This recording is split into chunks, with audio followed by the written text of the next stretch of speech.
Carl Jung dizia que não se encontra Deus por excesso de palavras, mas pela escuta que nasce no silêncio profundo da alma. Não é o silêncio forçado, nem o silêncio da resignação. É o silêncio que chega quando o ego, cansado de tentar controlar tudo, finalmente se recolhe. Quando os ruídos do mundo já não distraem e o desejo de entender cede espaço ao simples estar. É nesse ponto quase invisível, quase sempre solitário, que o sagrado se revela não como imagem, não como dogma, mas como presença. Uma presença que não pede explicação, mas que modifica tudo. Jung observava que as experiências espirituais mais autênticas não vinham em momentos de glória, mas em instantes de rendição, quando o indivíduo para de lutar e algo maior começa a se aproximar. Nos sonhos, esse chamado aparece de forma uma figura luminosa em um espaço vazio, uma luz que atravessa uma floresta escura, um templo silencioso no meio do deserto. Na vida real, pode vir como uma sensação de paz súbita em meio ao caos, um choro sem motivo, mas cheio de sentido, um instante em que o tempo para e tudo faz sentido, mesmo sem explicação. Jung via o self, esse centro mais profundo da psique, como o ponto onde o humano toca o divino, não porque o self seja Deus, mas porque é ali que a alma deixa de se identificar apenas com a forma e começa a lembrar de sua origem.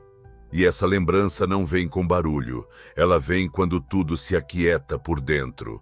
Por isso, para Jung, Deus não está no alto, está no fundo do silêncio interior.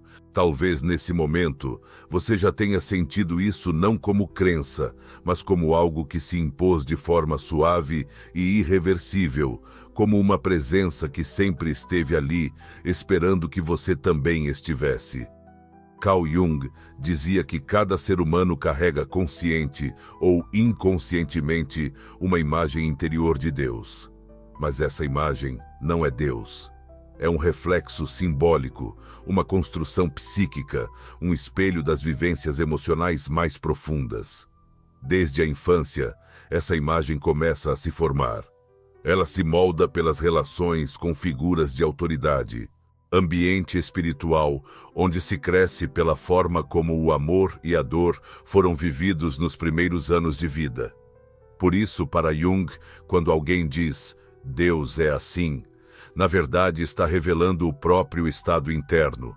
Se o Deus interior é julgador distante e impaciente, talvez tenha sido essa a experiência emocional predominante. Se é misericordioso, acolhedor e silencioso, talvez tenha havido espaço para o amor e a escuta. Nos sonhos, essa imagem aparece simbolicamente como um rei severo ou uma mãe luminosa, uma figura encapuzada, observando à distância, um ser sem rosto mas cheio de presença. Jung dizia que o inconsciente projeta no símbolo de Deus tudo o que a consciência ainda não compreendeu completamente. Por isso, a imagem que carregamos dele é um reflexo dinâmico, um retrato em movimento da nossa própria jornada. E a boa notícia, essa imagem pode se transformar conforme a alma amadurece, sofre, desperta e acolhe. O Deus que se reflete dentro também muda. O sagrado, então, deixa de ser um vigia e passa a ser um mistério que acompanha. Deixa de ser ameaça e passa a ser abrigo. Deixa de ser distante e se revela. Jung não queria substituir a fé. Ele queria aprofundá-la.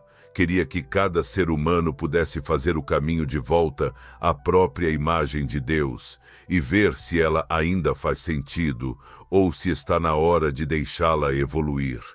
Porque enquanto a imagem for apenas herdada, ela pode limitar. Mas quando é vivida, questionada e integrada, ela liberta. E talvez, nesse exato instante, você comece a perceber que sua ideia de Deus tem tudo a ver com o que sua alma ainda precisa encontrar em si. Carl Jung dizia que Deus não fala em frases, ele se manifesta em símbolos porque o símbolo é a ponte entre o que é visível e o que é eterno, entre a forma e o mistério, entre o ego e o self. Jung via o símbolo como a linguagem natural da alma e acreditava que sempre que o inconsciente queria revelar algo profundo, algo que a mente ainda não podia compreender racionalmente, ele o fazia através de imagens, formas, arquétipos. Deus então não seria uma definição, mas uma experiência simbólica. Uma presença que se manifesta através de sonhos, intuições, encontros, perdas e até silêncios. Nos sonhos, o sagrado aparece simbolicamente como uma luz que não tem fonte, um círculo brilhante no céu, uma figura que não se apresenta como Deus, mas provoca reverência e calma. Na vida real, também há símbolos que abrem portais para o sagrado. O olhar de alguém em um momento difícil, um lugar que transmite paz sem precisar explicar. Um gesto pequeno, mas que carrega um sentido maior.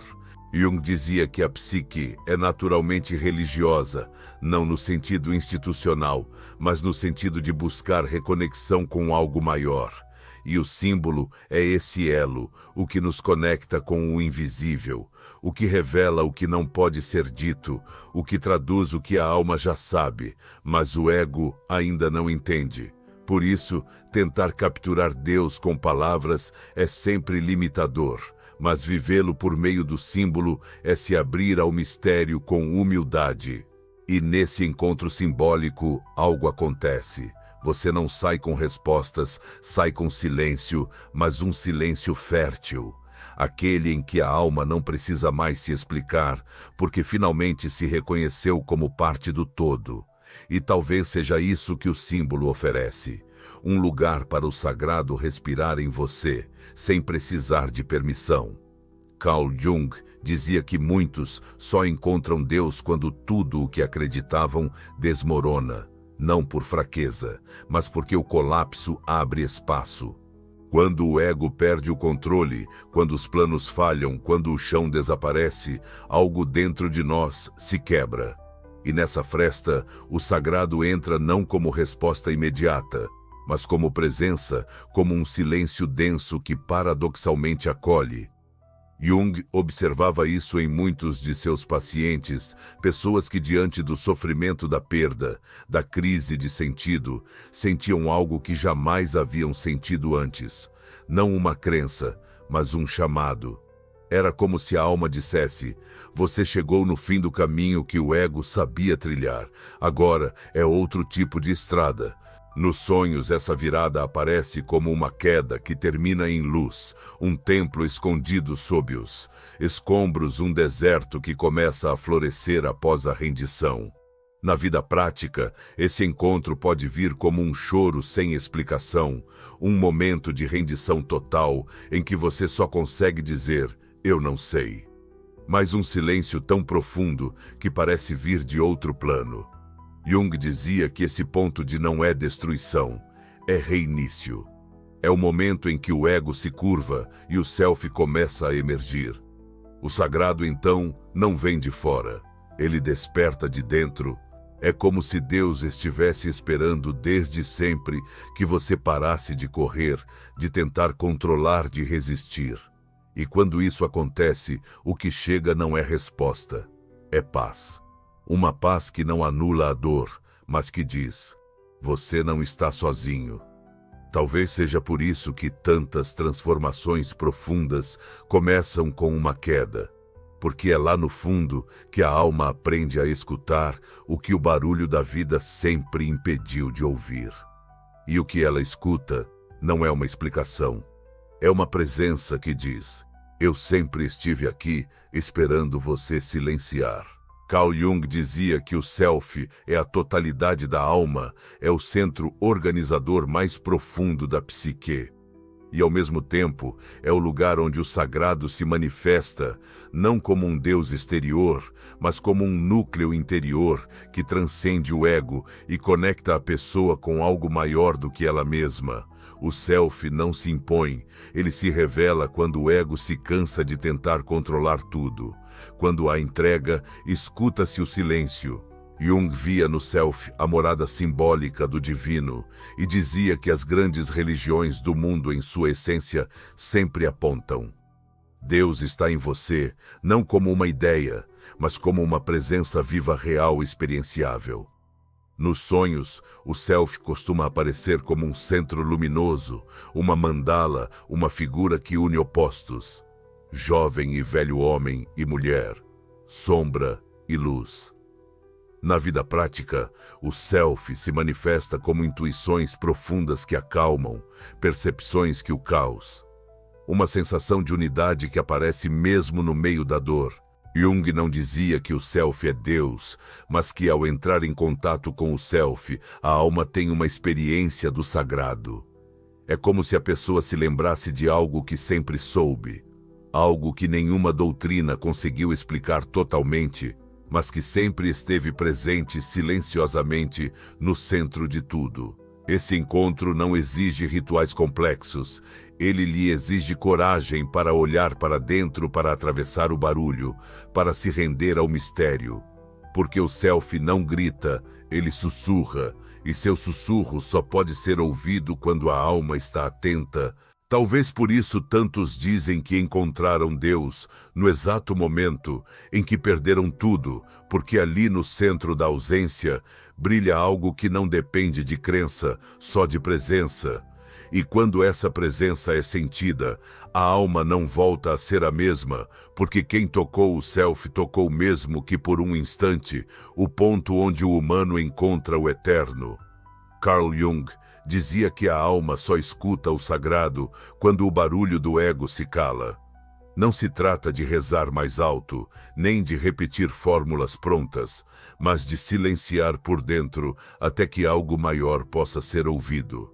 O silêncio para Jung não é ausência de som, é presença total. É um estado da alma, um solo fértil, onde o self pode florescer, um espaço interior, onde o mistério ganha permissão para se manifestar nos sonhos. Esse silêncio aparece como uma sala vazia, onde tudo faz sentido, uma figura que transmite paz sem dizer nada, um momento de pausa em meio à tempestade. Na vida prática, ele surge quando você escolhe não responder e sente paz. Algo difícil acontece e sua alma apenas observa, sem julgamento. Você senta em silêncio e pela primeira vez se sente inteiro. Jung via no silêncio uma ferramenta de transformação, porque no silêncio as máscaras caem, as vozes internas se organizam e o essencial que antes era soterrado pelo ruído finalmente aparece. Ele dizia que o mundo moderno teme o silêncio, porque ele revela o que o ego esconde, o que a pressa disfarça, o que o discurso racional não pode curar. E é por isso que silenciar se torna um ato espiritual, um gesto de coragem, um convite ao sagrado. Não aquele sagrado que se grita nos púlpitos, mas ao sagrado que se insinua nos instantes simples, na pausa, no olhar, na respiração, que você finalmente percebe. Talvez por isso as experiências mais profundas da vida não aconteçam em momentos de euforia, mas de silêncio.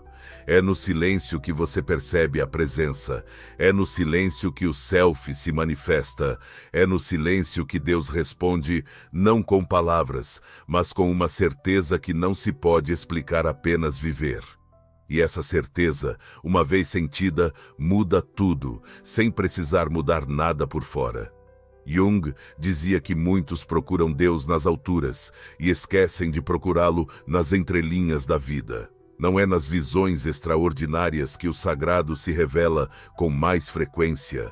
É no gesto simples, na pausa inesperada, na coincidência que desperta algo dentro. Jung chamava isso de sincronicidade. Acontecimentos exteriores que coincidem com um estado interior e fazem a alma perceber que algo maior está guiando os detalhes. Nos sonhos, essa percepção pode se manifestar como um detalhe que se repete em diferentes contextos. Um animal que aparece e guia silenciosamente. Um objeto comum que brilha com sentido simbólico.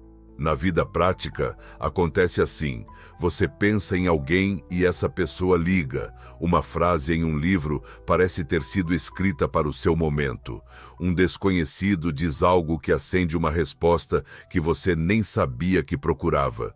Para Jung, essas pequenas manifestações não são meras coincidências. Elas são a linguagem do sagrado, falando em voz baixa para quem aprendeu a escutar. Ele dizia que quanto mais a pessoa se aproxima do self, mais sensível ela se torna a esses sinais e menos precisa de provas, porque começa a reconhecer Deus não como um ser distante, mas como uma presença constante que dança com os detalhes do mundo. É por isso que os olhos treinados na interioridade veem beleza onde ninguém vê, sentem gratidão. Em pequenos encontros, percebem sentido até no que parece banal.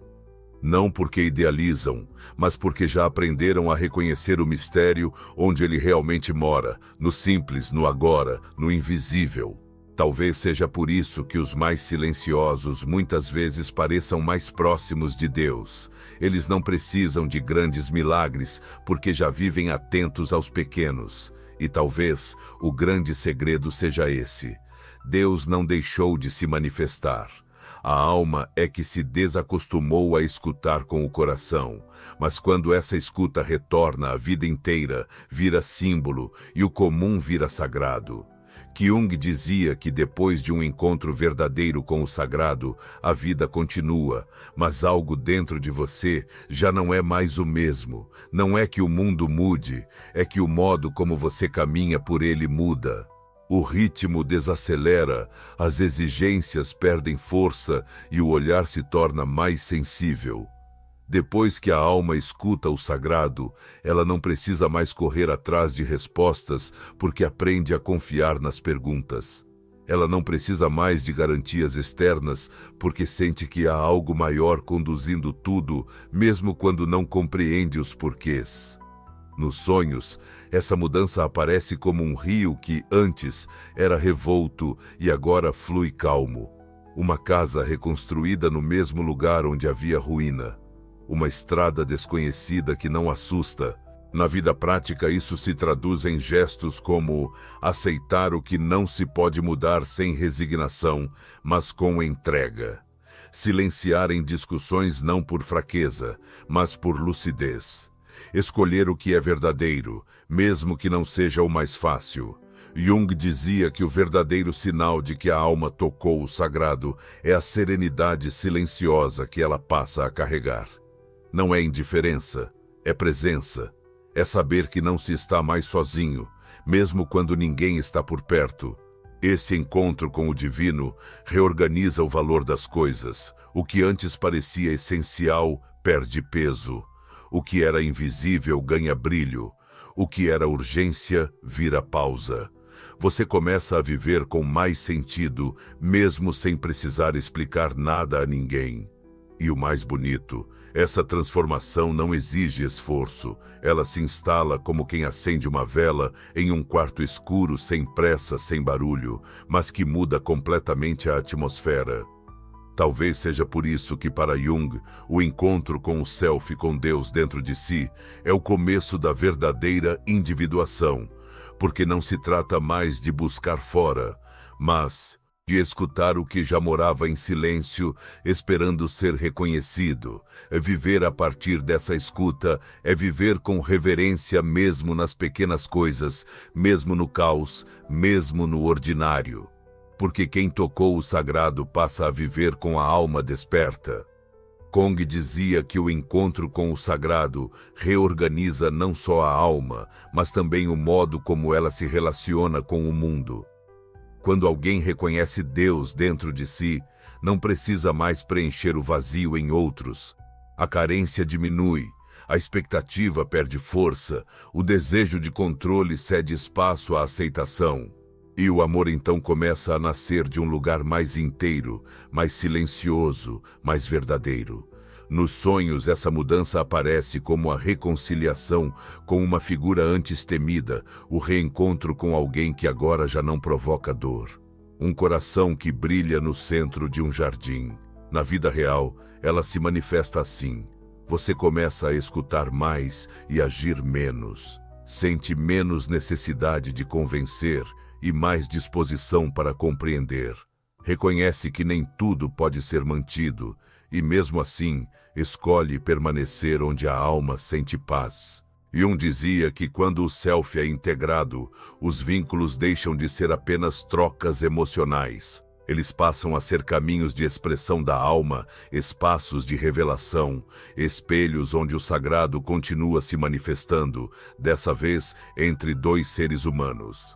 Isso não significa que tudo fica fácil, mas significa que o amor deixa de ser demanda e vira oferenda. Deixa de ser cobrança e vira escolha. Deixa de ser prisão e vira caminho. Você começa a escolher com mais verdade, se afasta sem culpa, permanece sem esforço, ama sem exigir retorno, porque entende que tudo é passagem, mas também que algumas presenças são manifestações do divino e merecem ser vividas com profundidade. Jung dizia que para quem já tocou Deus, as relações deixam de ser território de posse e passam a ser espaço de encontro. Um encontro de almas que reconhecem, uma na outra, o mesmo silêncio que um dia acolheu as duas. E talvez seja esse o amor mais raro que existe, aquele que nasce depois do sagrado, que já não depende do outro para existir, mas que ao se encontrar com o outro, acende ainda mais a centelha que carrega por dentro. No fim, Kong não oferecia um conceito de Deus. Ele oferecia um caminho de escuta, de silêncio, de integração. Porque o sagrado para ele não era algo que se alcança, mas algo que se reconhece. Reconhece-se na ausência de barulho, na queda do ego, na presença que chega quando tudo o mais se cala. Ele dizia que Deus não responde com palavras. Ele responde com uma paz que não depende de circunstância, com uma lucidez que não exige explicação, com um silêncio que paradoxalmente preenche tudo. E depois desse encontro, você ainda vive no mesmo mundo, mas já não vive do mesmo jeito. Você escuta mais, julga, menos caminha com leveza e ama com verdade. Você começa a ver Deus nas pequenas coisas, no olhar de alguém no vento na janela, num sonho que se repete, num gesto que ninguém viu, mas que tocou sua alma. E talvez essa seja a maior mudança de todas. Deus deixa de ser busca e passa a ser morada. Se essa travessia silenciosa encontrou eco em você, inscreva-se no canal. Aqui cada vídeo é uma forma de escutar o que o mundo tenta silenciar, e cada presença como a sua faz desse espaço um lugar onde o invisível pode, enfim, ser acolhido. Compartilhe esse vídeo com alguém que esteja precisando escutar. Sem pressa. Às vezes, o que uma alma mais precisa é lembrar que não está sozinha no silêncio. Porque quando a alma silencia, Deus não precisa mais ser explicado. Ele é sentido, e esse sentir muda tudo.